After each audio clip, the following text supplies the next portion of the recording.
Comenzamos. Buenas noches, estimados participantes. Bienvenidos al segundo y último encuentro síncrono del periodo 2025-0 para la unidad curricular Neuropsicología Clínica, sección R1. Quien les habla, la profesora y tutora Yosbeli Vázquez. El objetivo de este espacio de aprendizaje es recordarles la dinámica de funcionamiento de la asignatura, su estructura y un breve resumen teórico de las unidades 2, 3 y 4. Recordemos que este periodo inició el pasado 10 de octubre y culmina el 1 de noviembre, lo cual significa que tenemos pocas semanas para conocer el desarrollo teórico de esta unidad curricular. En función de lo planteado, tengamos presente que neuropsicología clínica es una unidad curricular que está organizada en 4 unidades de competencias. En la primera actividad síncrona nos enfocamos en conocer la unidad 1. En esta conoceremos las unidades 2, 3 y 4. Como ustedes ya saben, la evaluación de esta unidad curricular constará de 2 cuestionarios que cada uno tiene un valor del 50%. El cuestionario número 1 tiene como propósito evaluar el contenido de las unidades 1 y 2. Por su parte, el cuestionario número 2 tiene como propósito evaluar el contenido de las unidades 3 y 4. De esta manera, es necesario indicarles que ambos cuestionarios deben realizarlos antes de la fecha señalada, es decir, antes del 1 de noviembre. Para ello, tienen los distintos materiales disponibles en los recursos de consulta, así como el material del banco de preguntas y respuestas, aunado al material teórico que se les está suministrando a través de estas actividades síncronas. Ahora bien, conozcamos en qué consiste teóricamente la unidad 2 para que tengan la base al momento de dar respuesta a estos 2 cuestionarios. La unidad 2 tiene como objetivo estudiar las sedes neurológicas del comportamiento y su dinámica en la conducta para la identificación de sus efectos en el individuo. Los núcleos temáticos que comprenden a esta segunda unidad es el estudio de las sedes neurológicas del comportamiento y su dinámica en la conducta para la identificación de sus efectos en el individuo. Conoceremos el sistema de activación reticular, el sistema límbico, las emociones, los neurotransmisores y el lóbulo orbital frontal. Vamos a comenzar conociendo qué hacen los distintos lóbulos. Recordemos que en la sesión anterior les expliqué que el cerebro está dividido en distintos lóbulos y los lóbulos son esas separaciones del cerebro que cada uno a su vez tiene una función. Estos lóbulos son el frontal, el temporal, el parietal y el occipital. El lóbulo frontal tiene como función encargarse del control ejecutivo, la toma de decisiones, la capacidad de planificación, el proceso de atención, el lenguaje, memoria de trabajo, personalidad e incide en lo que es el proceso del darse cuenta y tener conciencia del comportamiento, lo cual incluye tanto la regulación emocional como la inhibición de los impulsos. Igualmente, es el encargado de decidir la conducta motora apropiada en cada caso. En lo que se refiere al lóbulo temporal, que es una región del cerebro que se ubica en la parte lateral del cráneo, justo encima de las orejas, tiene funciones relacionadas con el procesamiento auditivo, incluyendo la percepción de sonidos y la comprensión del lenguaje, la memoria a largo plazo y el reconocimiento de patrones, así como la identificación de objetos y rostros. Está implicado en las funciones cognitivas, como lo es la memoria episódica, el reconocimiento facial y el procesamiento del lenguaje. El lóbulo parietal es aquel que se encarga del procesamiento sensorial, el proceso de atención y el de orientación espacial, es decir, cómo nosotros los individuos nos ubicamos a nivel de espacio en los distintos contextos. El lóbulo parietal está involucrado en el mapa de dónde actuar, integrando la información sensorial interoceptiva y la exteroceptiva, entendiendo que la información sensorial interoceptiva es la de nuestro cuerpo, que incluye los músculos, articulaciones y tendones, y la exteroceptiva, la información sensorial que recibe del exterior. Al lóbulo parietal se le atribuyen básicamente funciones sensitivas, asociativas, así como de reconocimiento del espacio. Dentro del lóbulo parietal están implicadas funciones como la percepción sensorial, la atención selectiva y la orientación espacial.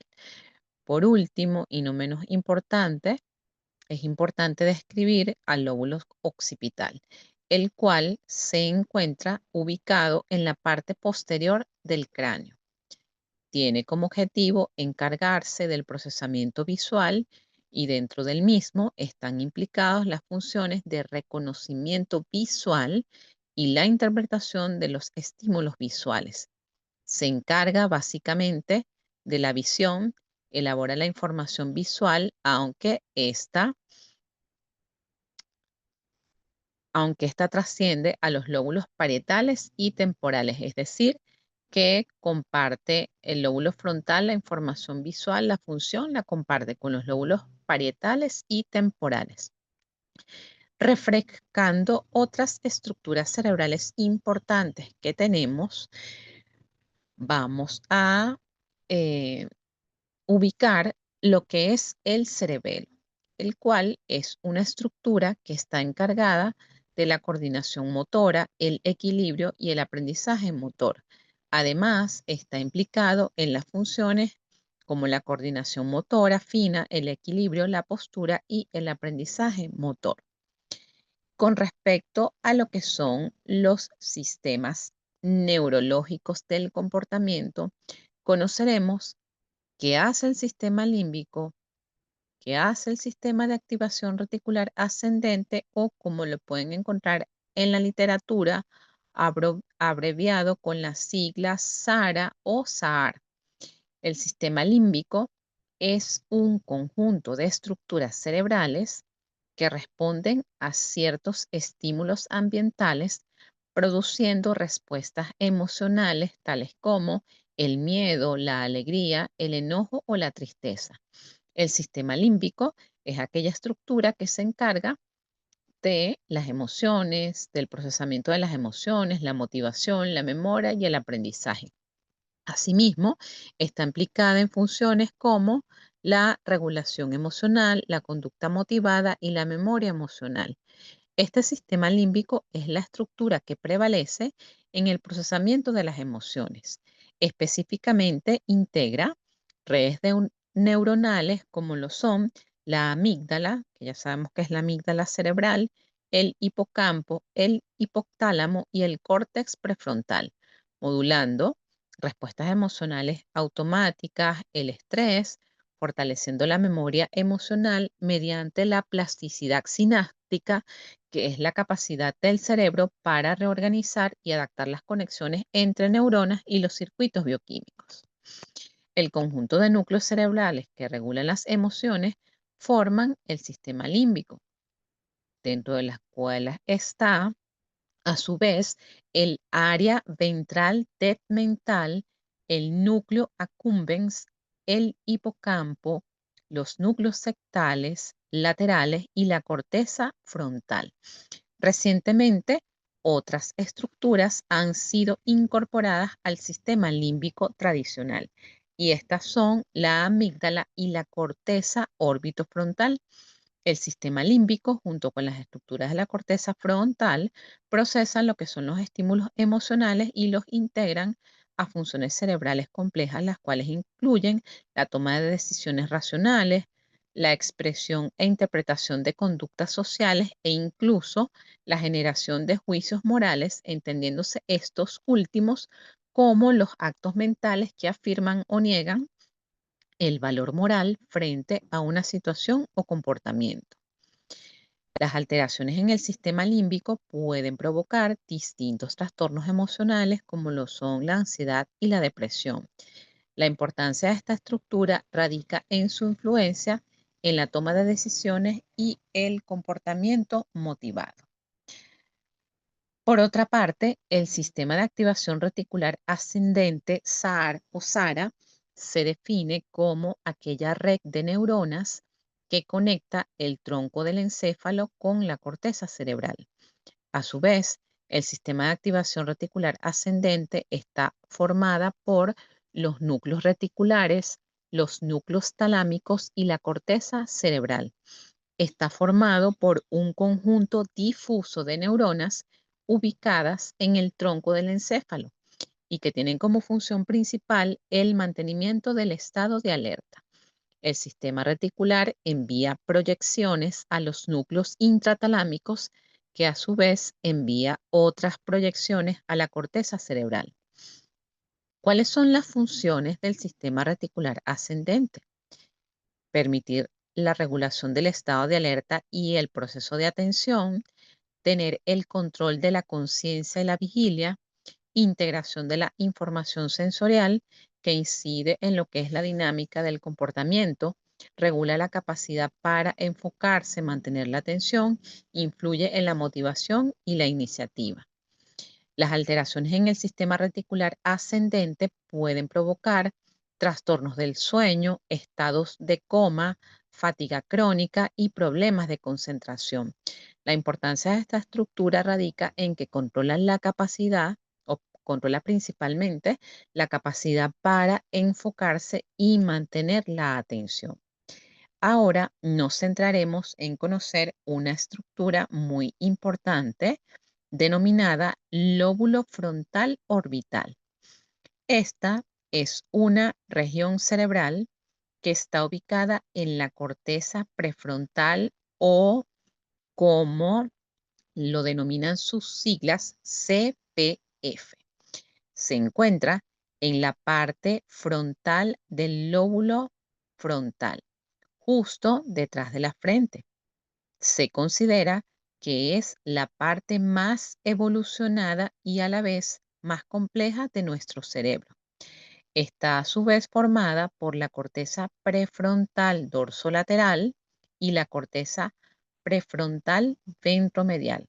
La corteza prefrontal dorsolateral es la región involucrada en la toma de decisiones y en la planificación, mientras que la corteza prefrontal ventromedial incide en lo que es la regulación emocional y la toma de decisiones emocionales.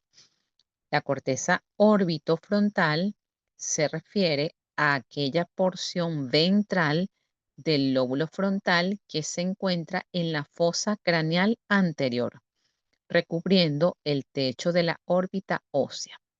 Forma parte de lo que es la corteza prefrontal del lóbulo frontal e incluyen las áreas de Brodmann 10, 11, 12, 13 y 14. A diferencia de otras áreas de la corteza prefrontal, la corteza orbitofrontal recibe proyecciones específicamente del núcleo magnocelular medial del tálamo medio dorsal. Está estrechamente relacionada con el bulbo y el tracto olfatorio.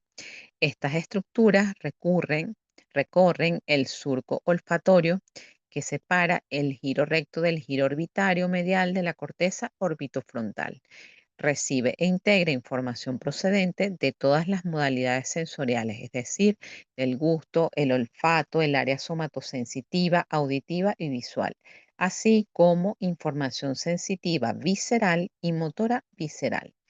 La corteza orbitofrontal funciona como parte de diversas redes cerebrales.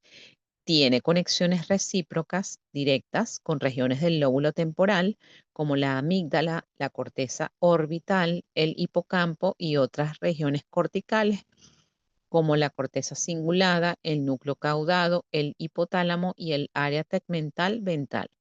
Por lo tanto, la corteza orbitofrontal desempeña un papel importante en la modulación del comportamiento motivacional, emocional y social. Ahora bien, ¿cuáles son las funciones del lóbulo frontal orbital?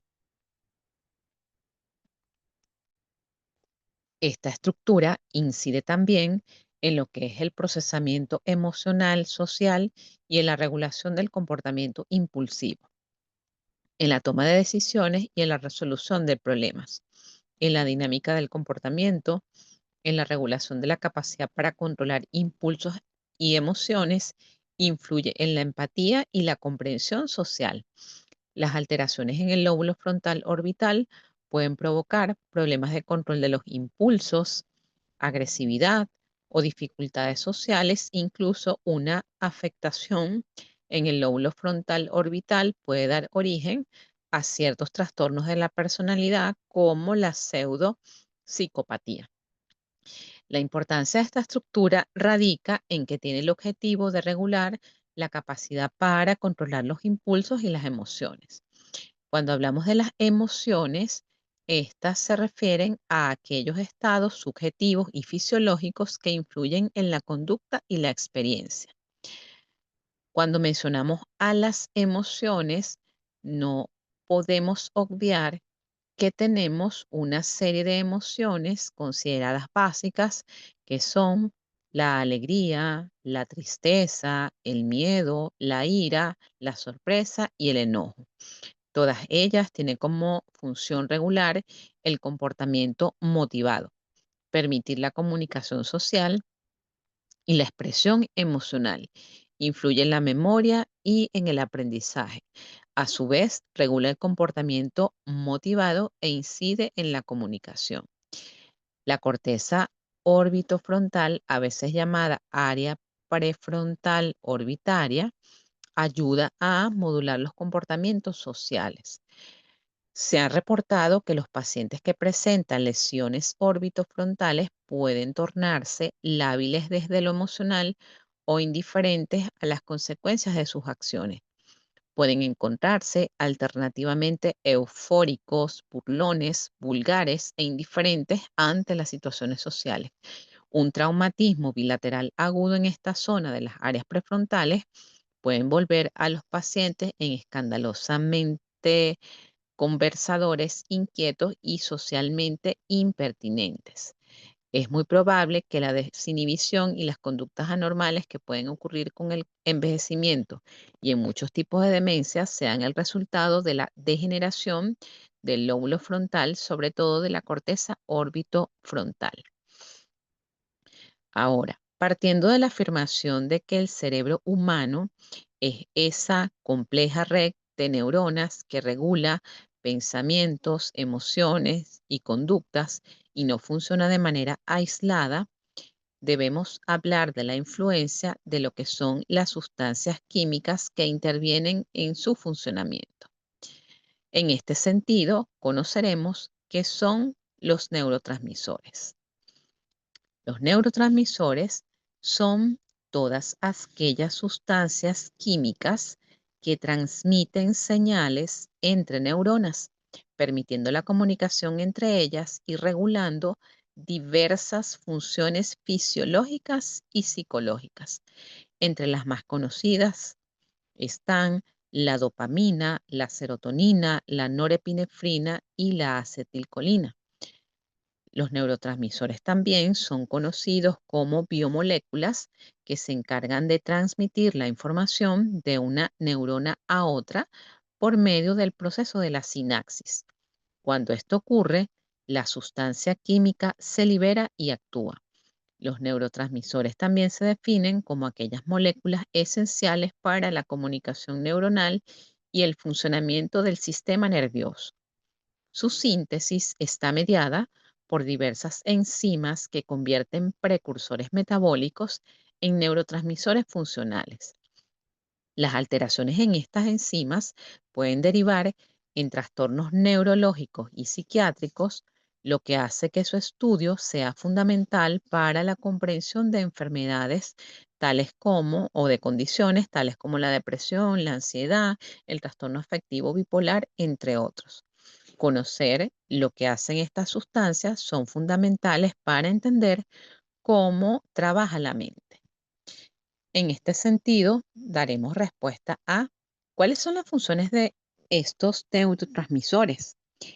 La regulación del estado de ánimo y la motivación, el control de los movimientos y la coordinación influyen en los procesos cognitivos de la atención, concentración, control del dolor, regulación del sueño y la vigilia, regulación del apetito y la saciedad. Si nosotros recordamos la caracterización de la mayoría de los trastornos, podemos ver que en cada uno de ellos vamos a encontrar déficit o alteración en algunas de estas sustancias conocidos como neurotransmisores. Vamos a hablar ahora de algunos ejemplos de lo que es esta relación entre neurotransmisores y emociones. La dopamina, por ejemplo, se asocia con los sistemas de recompensa y placer. Está relacionada con la sensación de placer, bienestar y relajación. La función de la dopamina no se limita solo a generar sensaciones de placer, sino que es crucial para impulsar la motivación, refuerza la conducta orientada a objetivos, participa en el sistema de recompensa, regula el deseo y el placer anticipado y es clave en el aprendizaje, el movimiento y la toma de decisiones. La serotonina es aquella sustancia que controla la temperatura corporal, el sueño, el deseo sexual, regula el estado de ánimo, el mecanismo de la ansiedad y la regulación del apetito. Es bastante conocido con eh, con la etiqueta de ser el regulador del estado de ánimo y el bienestar. Es esencial para mantener un estado de ánimo positivo y un sentido general de bienestar de nuestras vidas. Es un neurotransmisor esencial para la regulación del pensamiento, influenciando lo que es la flexibilidad cognitiva, la toma de decisiones y el procesamiento emocional. Su acción principal ocurre en la corteza prefrontal y el sistema límbico, modulando la manera en que la información es procesada y evaluada. Investigaciones muestran que niveles adecuados de serotonina favorecen la adaptabilidad mental, permitiendo transitar entre diferentes perspectivas y estrategias, mientras que su deficiencia puede generar rigidez cognitiva, indecisión y patrones de pensamiento negativos. El circuito corticoestriado talamo-cortical es particularmente sensible a la serotonina y está implicado en lo que es el control de la rumiación mental. Cuando los niveles de serotonina son bajos, la hiperactividad en este circuito puede dar lugar a los llamados pensamientos intrusivos y obsesivos, que son frecuentes en los trastornos como el trastorno obsesivo compulsivo y la depresión. Asimismo, su influencia en la amígdala y el hipocampo permite la regulación del sesgo emocional en el pensamiento, favoreciendo un equilibrio entre racionalidad y emoción. La norepinefrina está relacionada con la atención y el estrés y está encargada de aquella respuesta de lucha-huida. La disfunción de la norepinefrina puede contribuir a los síntomas de el trastorno por déficit de atención con hiperactividad, depresión y ansiedad. Por su parte, la acetilcolina está involucrada en la regulación del movimiento, la memoria y la atención. Facilita la plasticidad sináptica, esto es la capacidad para fortalecer o debilitar conexiones entre neuronas en función de la experiencia. Regula la capacidad para retener la información, almacenarla y recuperarla en el momento necesario. La noradrenalina desempeña un papel fundamental en el mantenimiento del estado de alerta, la regulación del estrés, la motivación y el procesamiento emocional.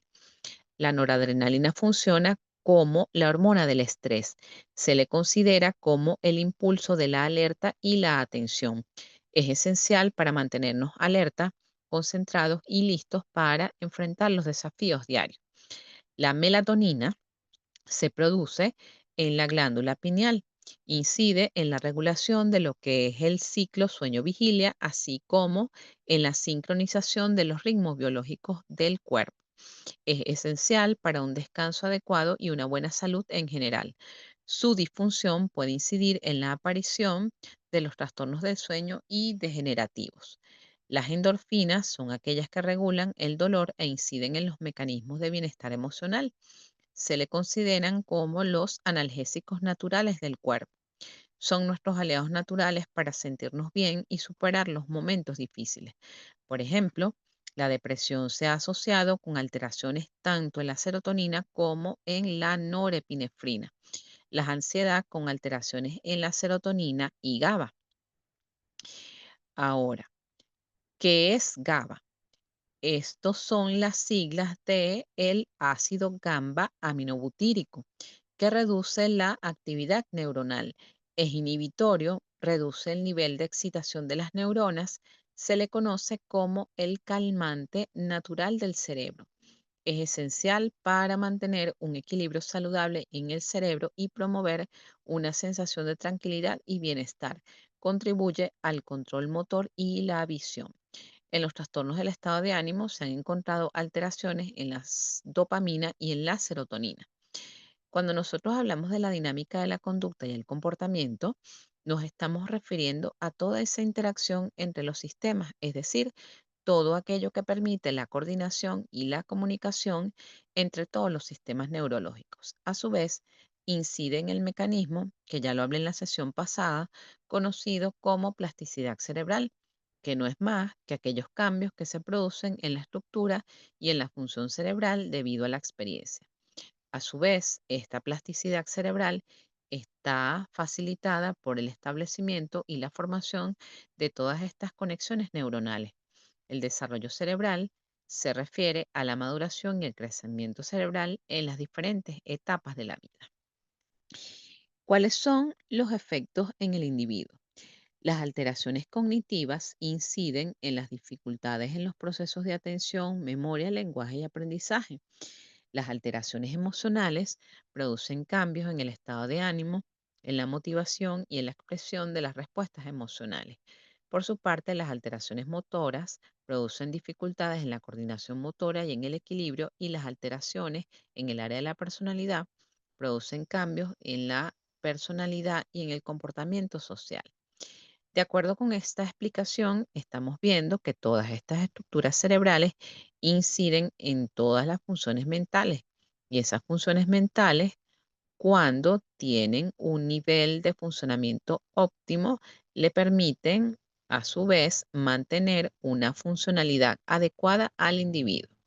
Cuando se producen las alteraciones en el ámbito cognitivo, emocional, motor y de la personalidad, entonces sabemos que van a estar asociadas dificultades en todos estos procesos y en todas las funciones mentales. De allí radica la importancia de conocer todas estas sedes neuronales desde la neuropsicología clínica. Ahora bien, desde el punto de vista clínico, conocer todos estos aspectos es importante. ¿Por qué? Porque esto incide en lo que es el proceso que vamos a ver después, que es el diagnóstico, tratamiento y rehabilitación. Cuando hablamos de diagnóstico en neuropsicología clínica, nos estamos refiriendo a esa capacidad para poder evaluar psicológica, neuropsicológicamente las funciones mentales. Esto con el objetivo de identificar si se observa la presencia de lesiones o trastornos neurológicos. Desde el punto de vista del tratamiento, que es posterior al diagnóstico, se deben realizar intervenciones específicas para mejorar estas funciones cerebrales que estén afectadas o alteradas. Y dentro del proceso de rehabilitación, que es ese proceso de realizar una intervención con el objetivo de recuperar la funcionalidad de las habilidades cognitivas y motoras. Para concluir este tema de la unidad 2, podemos afirmar que la neuropsicología tiene distintas aplicaciones dentro de la psicología. Tenemos la neuropsicología clínica, que va a permitir la evaluación específica y el tratamiento de los trastornos neurológicos. La neuropsicología forense, que es otra área de aplicación de la neuropsicología, va a permitir la evaluación de las competencias cerebrales dentro de los contextos legales, a fines de imputabilidad de la persona que está siendo sujeto de evaluación, sea que se trate del victimario o en el caso de la víctima para evaluar la afectación de todas estas funciones mentales. La neuropsicología del desarrollo, que se encarga de estudiar el desarrollo del cerebro en las distintas etapas de la vida. En este punto, ya para cerrar la teoría de la unidad 2, es relevante indicarles cuál es la bibliografía de consulta para esta segunda unidad. Deben ubicar el libro Introducción a la Neuropsicología de Ardila y Rosselli. Pasemos a lo que es la unidad 3, que tiene como objetivo analizar los principios bioquímicos y neuroanatómicos en los trastornos psicológicos y trastornos del neurodesarrollo para establecer sus diferencias. Profundizaremos en los núcleos temáticos de ello a través de conocer los principios bioquímicos y neuroanatómicos de los trastornos de ansiedad, los trastornos del estado de ánimo, los trastornos de la conducta alimentaria, los trastornos del sueño, los trastornos de la personalidad, los trastornos del neurodesarrollo y los trastornos neuropsicológicos. En esta clase no vamos a profundizar en lo que son los signos y síntomas de cada uno de estos trastornos. Ya los deben ir conociendo a través de las asignaturas Psicopatología 1 y 2. En este momento nos vamos a centrar en cuáles son esos procesos bioquímicos y neuroanatómicos que están asociados a cada uno de estos trastornos. En este sentido, podemos decir que el conocimiento acerca de la relación entre cerebro, comportamiento y los procesos cognitivos ha evolucionado sorprendentemente en los últimos años gracias al avance y las investigaciones en las técnicas de neuroimagen, las cuales nos han permitido explorar el metabolismo cerebral con mayor precisión, tanto en condiciones normales como patológicas. Recuerden que el objetivo de la neuropsicología es conocer cómo es el nivel de funcionamiento normal y cómo es el nivel de funcionamiento patológico a fines de evaluación, diagnóstico y rehabilitación.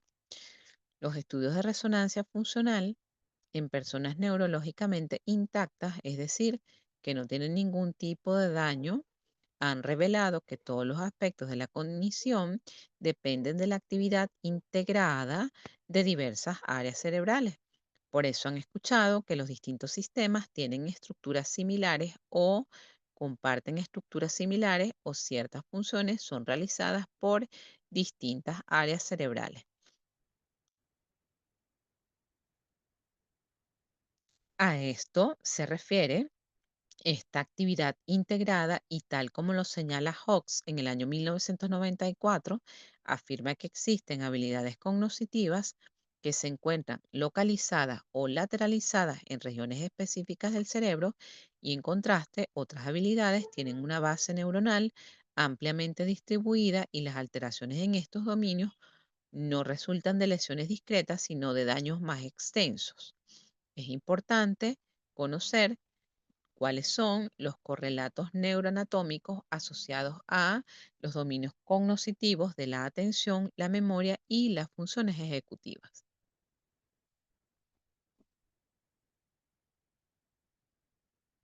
Siguiendo este orden de ideas, vamos a conocer cuáles son los principios bioquímicos y neuroanatómicos asociados a cada uno de estos trastornos.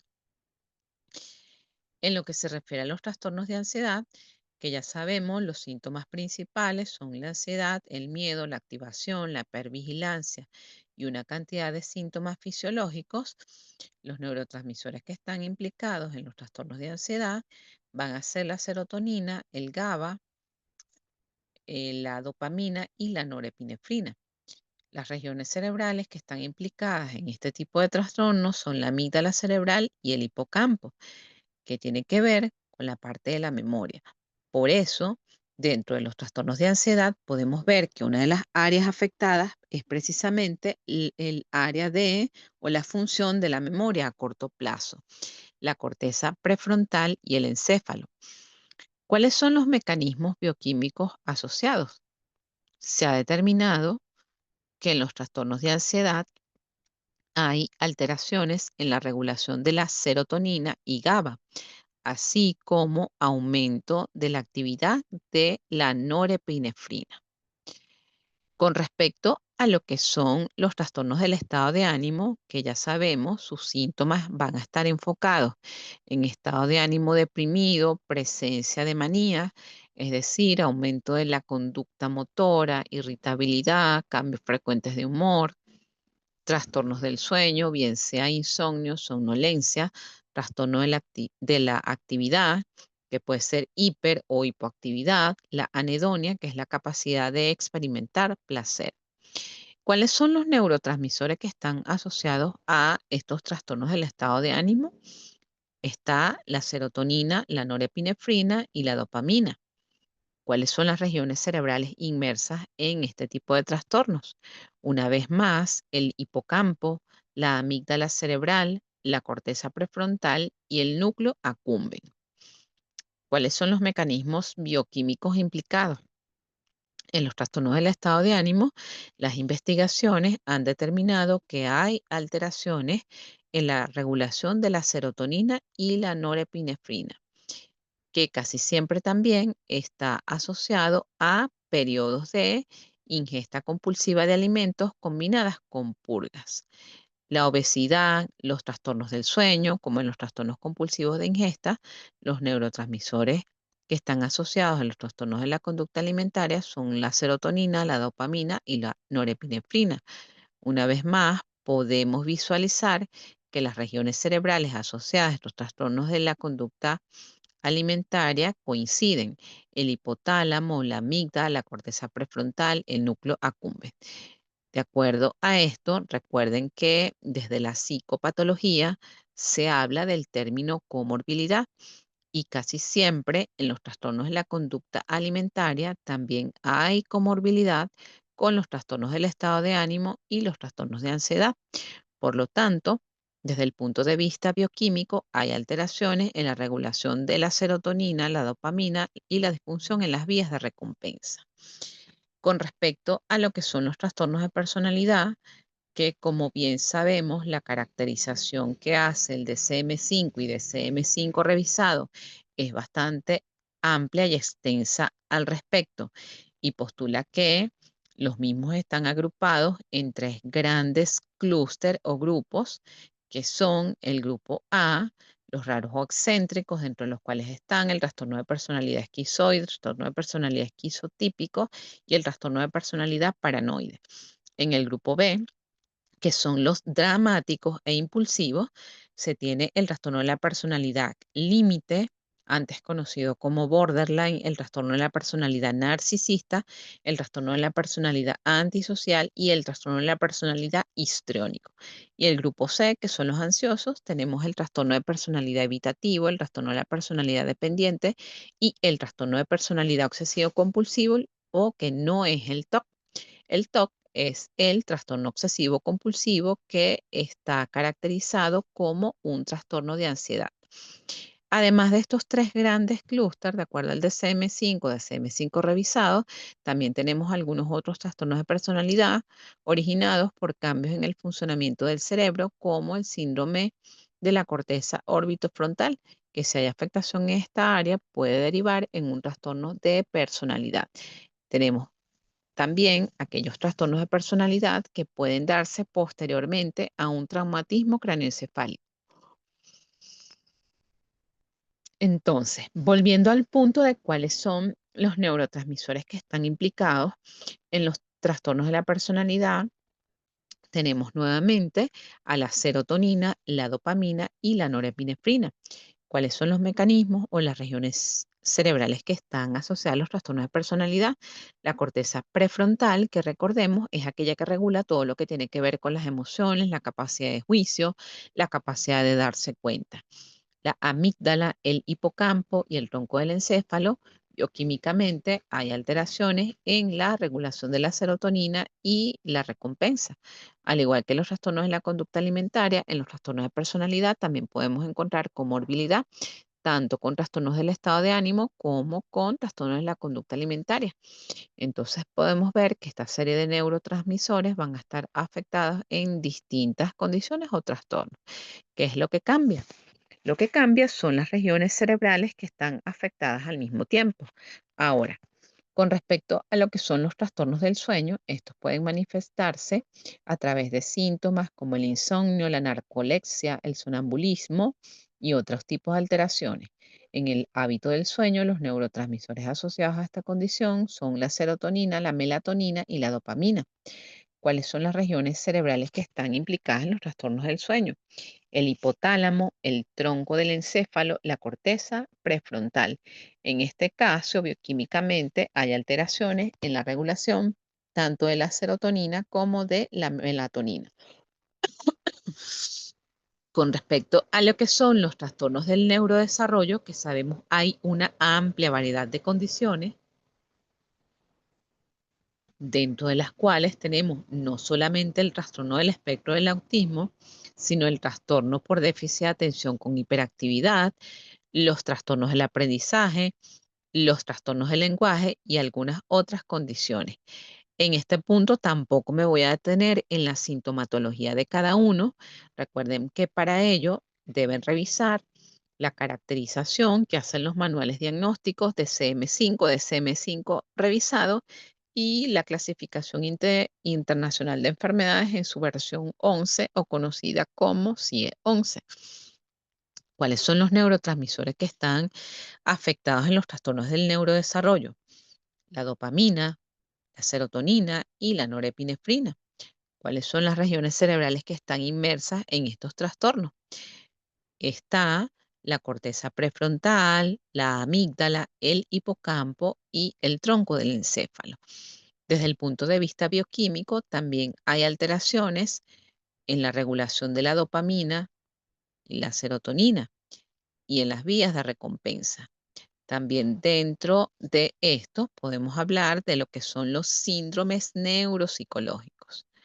Estos síndromes o condiciones se refieren a todos aquellos trastornos cognoscitivo-comportamentales que se observan en casos de patologías cerebrales, muy específicamente en las áreas corticales de asociación, dentro de las cuales se tienen los síndromes de la atención, la afasia, donde hay dificultad en la expresión del lenguaje, la alexia, que es la incapacidad para poder reconocer las grafias de las letras.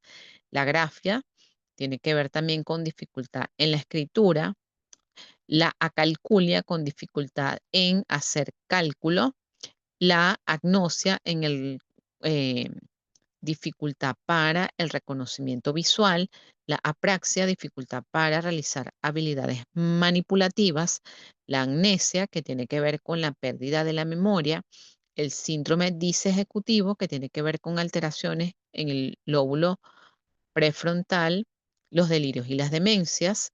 Las demencias son esa dificultad en el proceso de memoria, también por la disminución en la capacidad para memorizar. Dentro de esas dificultades de memoria, la más significativa es la demencia de tipo Alzheimer, donde en su presencia hay un deterioro progresivo de todas las funciones mentales asociadas a la memoria. Es importante destacar que todos estos trastornos son complejos y también son multifactoriales, es decir, no existe un solo factor que lo cause, sino que hay distintas causas y distintos orígenes que pueden dar lugar a todos estos tipos de trastornos que ya hemos mencionado y que la neurobiología es solo una parte de la ecuación, pero que para nosotros los psicólogos es importante de conocer, porque esto nos va a permitir, a través de la evaluación neuropsicológica, poder conocer si un área está afectada y también por dónde podría apuntar el diagnóstico. La psicología, la sociología y la medicina también juegan un papel importante en la comprensión y el tratamiento de todos los trastornos psicológicos, mentales y del comportamiento. Las nuevas tendencias de investigación dan cuenta de la importancia de cómo el contexto ambiental y el contexto social inciden e influyen en la mejoría de estas condiciones o en el agravamiento de las mismas. Por eso, no podemos aislar solamente los conocimientos de la psicología y la neuropsicología, sino que también la neuropsicología implica una integración de las distintas disciplinas como lo es la neurología, la psicología y la medicina. Es importante que para esta unidad puedan revisarse la sinopsis de psiquiatría realizada por los autores Sadok y Kaplan y los manuales de psicopatología, siendo el más conocido el de Sandin, Belloc y Ramos, que al menos en la universidad es un material de referencia para varias unidades curriculares. Con respecto a la última unidad, que es la unidad 4, dentro de la cual tiene como propósito el diseño de programas de rehabilitación neuropsicológicos orientados a mejorar la calidad de vida e integración sociolaboral en el paciente, conoceremos de manera breve cuáles son o cómo son los programas de rehabilitación desde una perspectiva neuropsicológica, dentro de las cuales tenemos que considerar, en primer lugar, cómo es la evaluación, cuáles son los test y las pruebas neuropsicológicas mayormente utilizadas. También cómo es ese plan de intervención neuropsicológico. El diseño de programas de rehabilitación neuropsicológica implica varios pasos claves para mejorar la calidad de vida y la integración sociolaboral de los pacientes. ¿Por qué hablamos de calidad de vida? Porque la alteración en las funciones mentales inciden y alteran la calidad del funcionamiento del paciente. ¿Por qué hablamos de integración sociolaboral? Porque la mayoría de estas condiciones pueden generar distintas situaciones incapacitantes, sobre todo aquellas que tienen que ver con la parte de deterioro de la memoria, que reducen esa capacidad de funcionamiento en la vida cotidiana. Al respecto, Bárbara Wilson, quien es la máxima autoridad en la rehabilitación neuropsicológica, define a este proceso como el conjunto de técnicas que tiene como propósito mejorar el estado cognitivo, emocional, psicosocial y comportamental de una persona que ha sufrido un daño cerebral adquirido. Otra finalidad de la rehabilitación neuropsicológica es permitir a las personas con alteraciones cerebrales conseguir un óptimo nivel de bienestar. Esto para reducir el impacto de sus déficits cerebrales en las actividades de la vida diaria y para ayudar a retornar, en la medida de lo posible, a sus actividades previas al daño cerebral. A continuación, describiré cuáles son aquellos elementos que deben considerarse para el diseño de programas de rehabilitación. Y el primero es la evaluación inicial. Para nosotros poder establecer un buen plan de intervención y un programa de rehabilitación, se debe realizar una evaluación exhaustiva del paciente. Y aquí nos tenemos que valer de los conocimientos de otras especialidades. Por tanto, nuestra pauta o nuestra guía para evaluar es realizar una buena historia clínica y en especial centrado en los antecedentes médicos. En este caso, sí hay que hacer énfasis en los antecedentes patológicos del individuo. Para nosotros, desde el punto de vista neuropsicológico, tenemos que conocer lo que se denomina el funcionamiento premórbido del paciente, es decir, cómo era el funcionamiento, valga la redundancia, de las funciones mentales del paciente antes de tener la condición que lo derivó a realizar la evaluación neuropsicológica. En este sentido, desde el punto de vista neuropsicológico, vamos a evaluar las áreas cognitiva, emocional y conductual. ¿Por qué? Porque ya sabemos que lo cognitivo, que es todo lo que tiene que ver con el pensamiento, el lenguaje y cómo se procesa la información a nivel sensorial, inciden en lo que es el procesamiento emocional y cómo se manifiesta a nivel conductual. Cuando hablamos de la evaluación funcional, pues debemos poder identificar cuáles son las actividades cotidianas que la persona puede realizar de manera independiente y cómo están o cuán comprometidas están sus habilidades sociales. Entonces, dentro del examen neuropsicológico se propone determinar el nivel cognitivo de un individuo usual, pero no necesariamente asociado con una disfunción o una normalidad cerebral.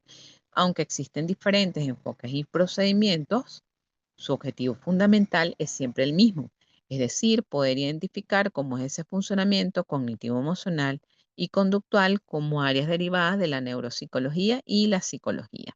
La neuropsicología utiliza procedimientos tomados de una u otra, lo cual en ocasiones ha llevado a proponer una distinción entre neurología, neurología comportamental y neuropsicología según el énfasis en el análisis clínico, en la utilización de pruebas psicométricas, cuando se trata de hacer el seguimiento de un paciente o comunicar los resultados de un examen, es deseable poder utilizar pruebas estandarizadas y con propiedades psicométricas suficientemente establecidas para la selección de pruebas que sean utilizadas durante la evaluación. Es necesario que estas pruebas psicológicas o para esta selección, se deben escoger aquellas que cumplan criterios psicométricos de adecuada confiabilidad y validez. Esto con el objetivo de poder describir con propiedad las habilidades y disminución de funciones cognitivas de un individuo. Por otra parte, dentro del diseño de programas de rehabilitación, no solamente tenemos la evaluación, sino que esto nos va a permitir establecer los objetivos terapéuticos. Como en todo proceso psicológico, estos objetivos deben ser específicos, medibles y alcanzables para el paciente, que deben considerar o deben dirigirse hacia la mejora cognitiva, la mejora de los procesos de atención, memoria y lenguaje. Desde el punto de vista emocional, el logro de la regulación de la expresión del estado de ánimo. Desde el punto de vista conductual, mejorar o facilitar un comportamiento adaptativo y que le permita mantener unas adecuadas habilidades sociales y la integración sociolaboral. Ahora, las intervenciones neuropsicológicas deben estar basadas en lo que es la evidencia científica, como por ejemplo la terapia cognitivo-conductual, que es la terapia empírica basada en evidencia. Está descrita de manera excelente en distintas investigaciones. Se ha podido comprobar su eficacia y la efectividad. La terapia de la rehabilitación cognitiva son todos aquellos programas que se enfocan en la rehabilitación de los procesos de atención, memoria y lenguaje, así como el entrenamiento en habilidades sociales, que es algo que se pierde cuando hay alteraciones en el área neuropsicológica. Y la terapia ocupacional, por supuesto, que la va a hacer el especialista en el área en conjunto con las pautas que nosotros le demos. El diseño de programas específicos debe ser un programa individualizado y personalizado. Somos nosotros quienes vamos a establecer cuál es la duración y la frecuencia de las sesiones. Vamos nosotros a elegir el tipo de intervención y las técnicas que se deben ir individualizando de acuerdo a la afectación del paciente. Debemos incluir muy, eh, muy particular o de manera especial la participación de los familiares o cuidadores. Por lo tanto, la psicoeducación aquí es un elemento importante en relación con caracterizar el trastorno por el que esté pasando el paciente, cuáles son las intervenciones que se han encontrado como las más efectivas para el seguimiento, la evaluación continua, porque en todos los procesos, en especial en estas intervenciones de carácter neuropsicológico, es muy importante la evaluación inicial y la evaluación posterior a la intervención, implementación y seguimiento. Es importante implementar el programa a realizar, pudiendo hacer el seguimiento regular, pudiendo ajustar pues todas las intervenciones a todas estas particularidades que tenga la persona. Es decir, que nosotros tenemos que ir ajustando progresivamente las intervenciones a las necesidades emergentes y proponer los objetivos y metas según el progreso del paciente. La evaluación final es volver a realizar la evaluación inicial, que para ello preferiblemente deberíamos haber utilizado pues los instrumentos psicométricos. En esa evaluación final evaluamos los progresos de los objetivos, identificamos cuáles han sido las mejoras en la calidad de vida y en la integración sociolaboral. Ahora existen algunos programas, si quiere decirse estándar, para la neuropsicología. Podemos mencionar los programas de rehabilitación cognitiva dirigida a aquellos pacientes con lesiones cerebrales traumáticas. Cuando hablamos de lesiones cerebrales traumáticas, son aquellas como los traumatismos cráneoencefálicos o personas que han sufrido accidentes isquémicos o cerebrovasculares. Se tienen los programas de terapia cognitivo-conductual específico a pacientes con trastornos de ansiedad, programas de entrenamiento en habilidades sociales para pacientes con trastorno del espectro del autismo. Ahora, ¿cuáles son los recursos y materiales de los cuales nos valemos? Pues tenemos los manuales de terapia neuropsicológica, las pruebas y escalas de evaluación neuropsicológica, los software de rehabilitación neuropsicológica y la colaboración o la integración de otros profesionales de la salud. Cuando nosotros hablamos de los procesos o de la evaluación neuropsicológica, no podemos obviar, por supuesto, lo que son las pruebas neuropsicológicas. En los recursos de consulta, yo les dejé un material donde pueden profundizar en los detalles de cada una de ellas. A efectos didácticos de esta clase, le voy a nombrar solo algunas de las pruebas que son mayormente utilizadas a nivel clínico. Vamos a comenzar por una que ustedes ya deben haber visto en psicopatología, cuyas siglas son MMS y su nombre completo es la evaluación mínima del estado mental, que consiste en la evaluación de las funciones del estado mental de Folsen y Folsen. Es una prueba de cribado o de screening neuropsicológico, es decir, una prueba rápida que se puede utilizar para identificar cómo están las funciones mentales de manera general. En este caso, para evaluar cuáles son las funciones mentales, sobre todo en el caso que estamos evaluando adultos mayores, porque casi siempre, a menos que nosotros sospechemos de que una persona, un paciente viene por una condición neuropsicológica, nosotros podemos aplicar este examen mínimo del estado mental. También está la evaluación cognitivo Montreal o conocido por sus siglas MOCA. También es una prueba de screening o privado y es para conocer cómo están todas las áreas de funcionamiento cerebral. Y de acuerdo a su puntaje, nosotros podemos determinar la presencia o no de daño cognitivo. De manera particular y por excelencia se utiliza en las evaluaciones neuropsicológicas el protocolo de Luria o la batería neuropsicológica de Luria, que esta va a permitir detectar la presencia de patología neuropsicológica de una manera sencilla y rápida. Existe una adaptación del protocolo de Luria realizada por investigadores de la Universidad Central de Venezuela. Este es un protocolo breve que dura 10 minutos, puede utilizarse en adultos mayores a 15 años con un nivel educativo igual o mayor a sexto grado.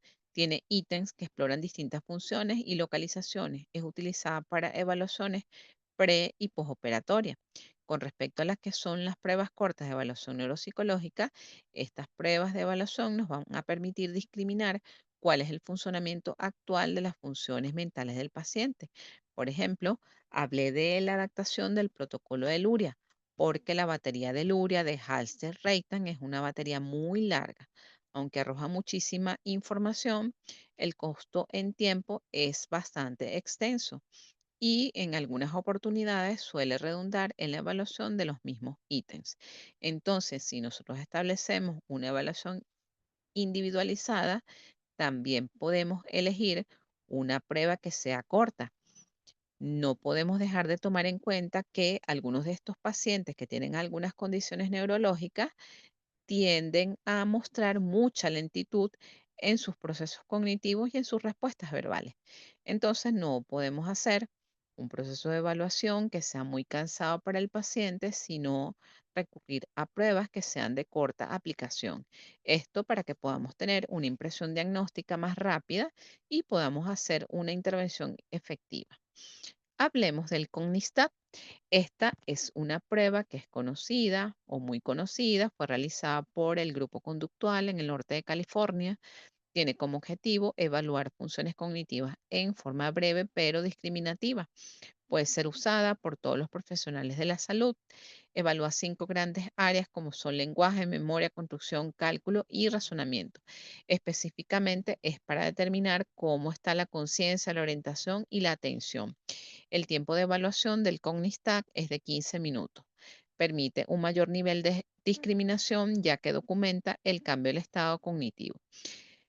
Esta es una prueba que tiene un sustento válido, importante y teórico. Sus resultados son bien recibidos por los especialistas médicos y esta prueba se ha utilizado en diferentes muestras de investigación, como en casos de demencia, de accidentes cerebrovasculares, en pacientes con abuso de sustancias, traumatismos cráneoencefálicos y en alteraciones psiquiátricas. Ahora mencionemos el EXIC. El EXIC es una prueba que evalúa las funciones ejecutivas del lóbulo frontal. Fue diseñada por Donald y Ronald en el año 1992. Su tiempo de administración es de 15 minutos, consta de 25 ítems. Cada ítem recibe un puntaje de 0 a 2. 0 sería una ejecución normal, 1 una realización equivocada con ayuda y 2 una realización francamente alterada. Aquí podemos ver que personas normales pueden puntuar entre 0 y 5 y arroja un puntaje global de 50, siendo un punto de corte para un adulto joven, rara vez supera el 5 de 50. Cuando estamos hablando de 5 y 15, esto podría sugerirnos que hay una disfunción o una leve disfunción en las funciones ejecutivas. ¿Cuáles son las ventajas del uso de esta prueba? Es una prueba breve de función ejecutiva, aumenta la discriminación al utilizar con pruebas convencionales de despistaje. También está la versión del EXIC 2, que es una prueba que permite evaluar otras áreas que no se evalúan en la prueba tradicional, como la fluidez del diseño, la fluidez verbal, comandos complejos, orden invertida, conteo, conducta de utilización, percepción temática, memoria de distracción, interferencia. Podemos evaluar lo que son las conductas automáticas, las persistencias motoras, los reflejos, las ecopraxias y las secuencias manuales.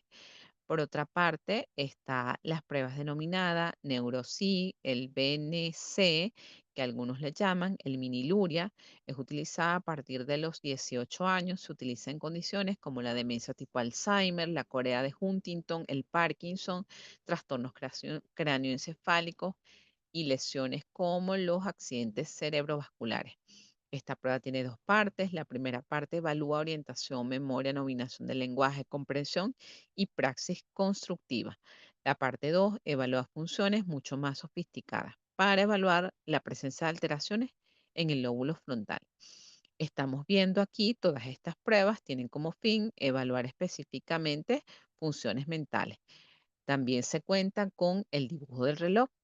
Ese dibujo del reloj también está integrado a la evaluación cognitivo Montreal, cuya instrucción es simple y se refiere a dibujo en reloj que marque cierta hora. Se dibuja, se evalúa, perdón, cómo dibuja el círculo, cómo dibujan los números y de acuerdo a ello, esto nos va a indicar si hay alteraciones en las funciones ejecutivas. El Stroop, que es el test de los colores, es una prueba que evalúa aquellas funciones ejecutivas y tiene que ver con los procesos de atención, memoria selectiva. Entonces, de acuerdo al conocimiento y al manejo que tengamos nosotros de las pruebas, podemos hacer nuestra evaluación seleccionando aquellas que sean de mayor aporte o nos vayan a aportar resultados significativos.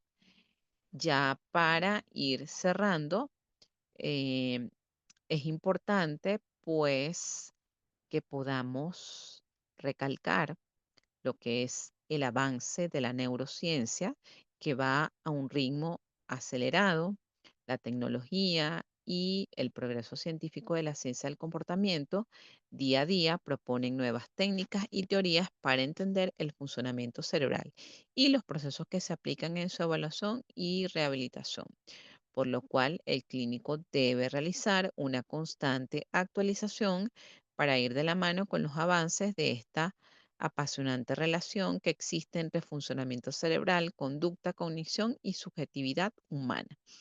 Espero que toda esta información les haya sido muy útil. Tengamos presente que cada evaluado, cada paciente es único y requiere un enfoque personalizado. Con esta descripción y explicación teórica, damos por culminada este segundo encuentro síncrono para la unidad curricular Neuropsicología Clínica, sección R1.